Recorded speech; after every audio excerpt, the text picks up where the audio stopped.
The forest. One of the things I love about living in Johannesburg, or Joburg or Josie or whatever name you want to call this city, is the trees. I love that it feels like living in a forest. A huge sprawling forest. It doesn't matter where I drive, there are trees everywhere I look. Whether I'm driving along the M1 or in suburbia. There the trees are, lining the road. Sometimes I forget that I live in such a large and dangerous city, but I guess that comes with the territory.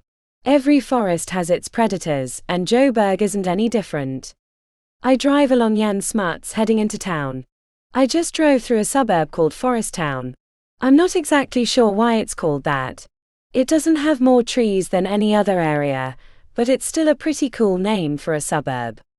I remember the first time I noticed that I was living in a veritable forest. I was in my very early 20s and had just started work at the Grace Hotel in Rosebank. It rose out of the trees, all red brick and colonial. I took my breaks from the front desk, on the veranda, outside the restaurant where guests chatted about their tours to Soweto. Only this city could turn its biggest township into a tourist attraction. Sunday brunch was in full swing. The Grace is known for having one of the best Sunday brunches in the city. I tuned the sound of cutlery out, as I made my way over to my usual spot next to the lap pool. I rested my arms on the wall and looked out over the city. Josie city skyline rose up ahead of me. It took me some time to realize what I was seeing. The expression "couldn't see the wood for the trees" came to mind. I don't know why I'd never noticed them before, and I guess most people don't really see them either.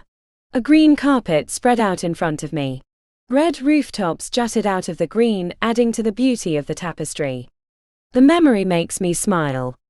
My smile is quickly wiped out by some dickhead in a 4x4 that thinks keeping his hand on the hooter will somehow magically make me drive faster. But he has a point. I'm late. If I'm not at the ad shoot in a few minutes, I'll be in trouble. Traffic in town moves quickly. The dickhead drives past me and crosses the Nelson Mandela Bridge, thankfully leaving me alone. Buildings stretch up to meet the sky on either side of me. Somehow trees manage to grow in the shadows of these urban giants. I turn into Market Street, and start looking for the yellow and black sign that the production company has set up to mark the building that we're shooting in. Security guards with yellow bibs stand on the street corners giving citizens a false sense of security. I can't help but wonder what some of them would do if there were a robbery. Turning into the underground parking lot, I start searching for the elusive empty spot. I spiral downwards, further into the earth. Industrial lights flicker as I drive into a slightly flooded basement. The parking lot is completely full. A man in a tight, dirty t-shirt tells me to park against one of the walls. I hate parking someone in, but I don't have a choice. I try and get as close to the wall as I can without scratching my car. Dirty t-shirt guy has disappeared into the gloom. I step out of my car, and dirty water gushes into my high-heeled sandals and seeps between my toes. That's just great.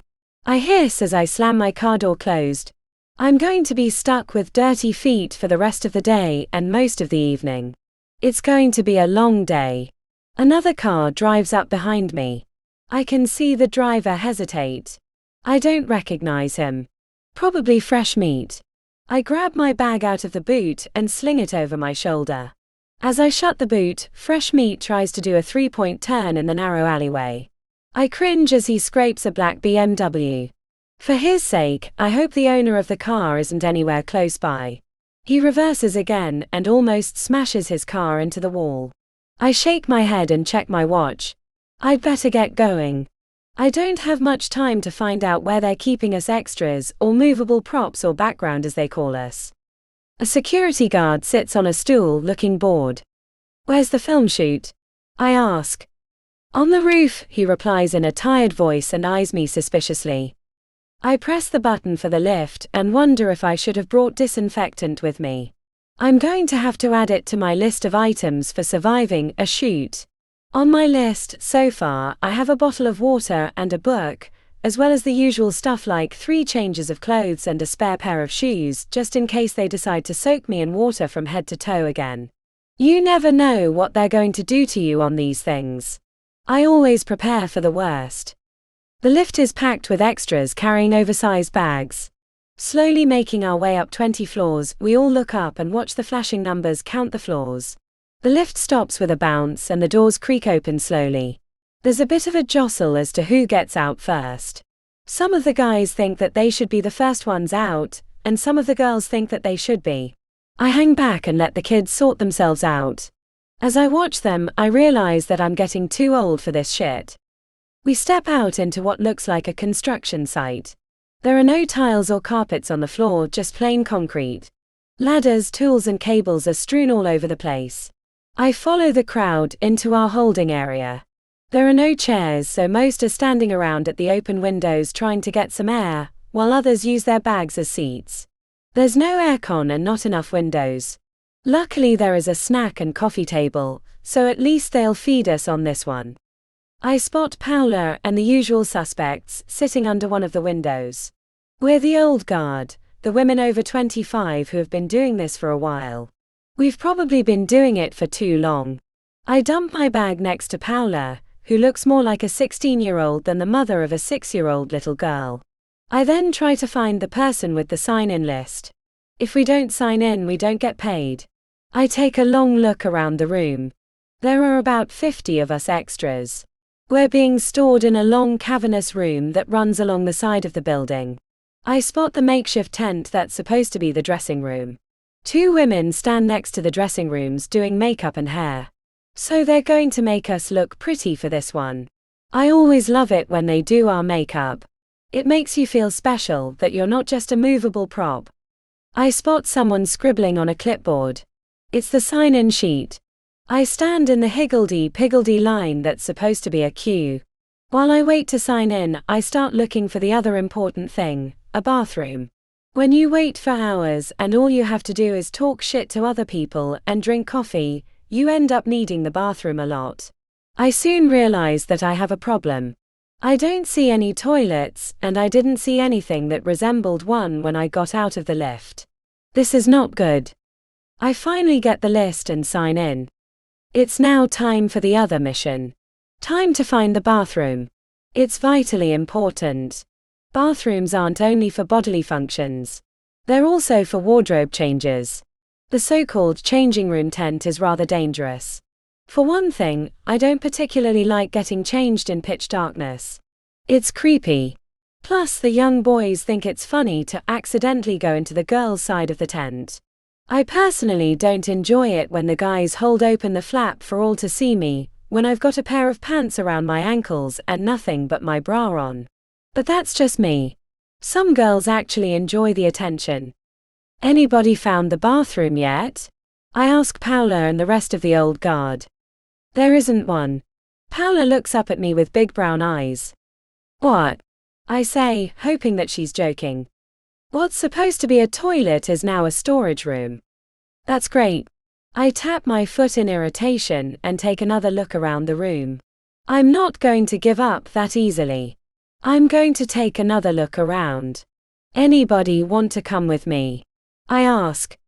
Not particularly, Paula says with a grin. I'm comfortable. I look down at her sitting on her scrunched up bag. She doesn't look that comfortable. I shrug and walk off in search of the Holy Grail, a clean toilet. I start my search in the construction site that should be an entrance hall. I spot dirty t-shirt guy coming up the stairs. Shock or something like it crumples his features into a mangled mess. I hesitate to ask him the all-important question, but my need overwhelms any sensitivity issues. Sorry to bug you, but do you maybe know where the bathrooms are? I ask, trying not to be too pushy. He doesn't look at me. Maybe he didn't hear me, so I'm about to ask him again when he points down the stairs. Thanks, I shout back as I run down them heading towards relief. I spot a door at the bottom of the flight. I grin as I push the handle down. My grin quickly disappears and I understand the look on dirty t-shirt's face. White tan legs wrap around a dark brown waist.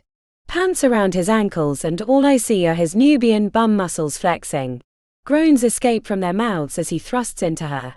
She rakes long painted nails down his back, leaving red welts in their wake. I back out the door as quietly as possible. The basin is probably not safe to use now. I really should have brought some disinfectant. I follow dirty t-shirt up the stairs with the same stupid look on my face. Paula and the others are still sitting where I left them. So did you find it? She asks. I nod my head. And? It's down the stairs, I reply. Luckily they don't ask any more questions. They're happy in the knowledge that there is a toilet when the need arises. We've all learned to be happy with the small amenities. The day wears on. We have conversations we've already had on other shoots. I think about the book I have in my bag. I don't know why I bring it. I never read it. It would be considered rude to do so when I could be talking to them instead. So I leave it where it is, even though I'd far rather be turning the pages and devouring the contents than having the same stupid conversation we've had 10 times already. We take it in turns to go through wardrobe and makeup, and after a few hours they decide that they're ready to start shooting it. The sun is setting, and if we don't do it now they'll lose the light, and we'll have to come back tomorrow afternoon and go through it all again. The money wasted on these things is amazing. I don't know why they have so many of us. Nobody's going to even see us when it airs on TV, but it's their budget and I need the money. The rooftop terrace is lit up with small lights against the walls for effect, as well as the industrial lights they use for all the shoots. They've even set up a bar with bartenders. This might just be a fun shoot after all. The director instructs us to take a drink and find a spot on the terrace. He then gestures for Paula and me to follow him. You two stand here and pretend he's saying something interesting, he says, gesturing at a tall, muscular model. He's all broad shoulders and rippling muscles. Paula and I exchange a look. This is going to be a good night. We both have stupid grins on our faces as we look him up and down. The director slaps him on his back and leaves us alone to take care of the other props. So what do you do when you're not doing ads? Paula asks with her most come-hither smile. I'm a boxer, he says with pride in his voice. That explains the rippling pectorals. The director is talking to another guy who looks familiar. Recognition dawns. I've seen him on so many ads. I've even been in a couple with him. I also recognize his shirt from the bathroom. He has a tight ass, I must say. The director then takes up his seat with some of the other crew members in front of a TV monitor on my right. The sun sets in front of me over Melville copies. Action, the director yells. The actor from the bathroom starts walking towards us and saying his lines. The camera is suspended from a mechanical arm and hovers above us as it follows him. The camera sways in the breeze. Cut! The director yells. Actors, Paula mumbles. They never get it right. The boxer looks at her and smiles. I didn't mean you, she says as she realizes she might have put her foot in it. Don't worry, he says. I only act part-time. Paula exhales the breath she was holding. I look up at the camera arm dangling in midair above us. The mechanical arm moves slowly towards the actor. The arm is now positioned directly above his head. The director moves away and walks towards the monitor. The mechanical arm hurtles towards the ground. I feel the gust of wind as it rushes towards the floor next to me. Someone screams. I feel the earth vibrate under my feet as the camera and the arm hit. I don't comprehend what's going on. Paula's eyes tell me that something terrible has happened. We both look towards the middle of the balcony. A crowd is forming. Like robots, we move towards where the others have gathered. I push forward. Someone starts to gag and then throws up. I see the blood seeping into the cement and around people's feet. What was once a camera is now where the actor's face should have been. I stare at his body. Shock settles into my bones. I feel someone standing next to me. That's what happens when you screw someone else's wife, he says. Then he's gone, and all I see is his retreating back. There's something familiar about it. It takes me a while to realize what's so familiar about him, and then it sinks in. It's his dirty t-shirt.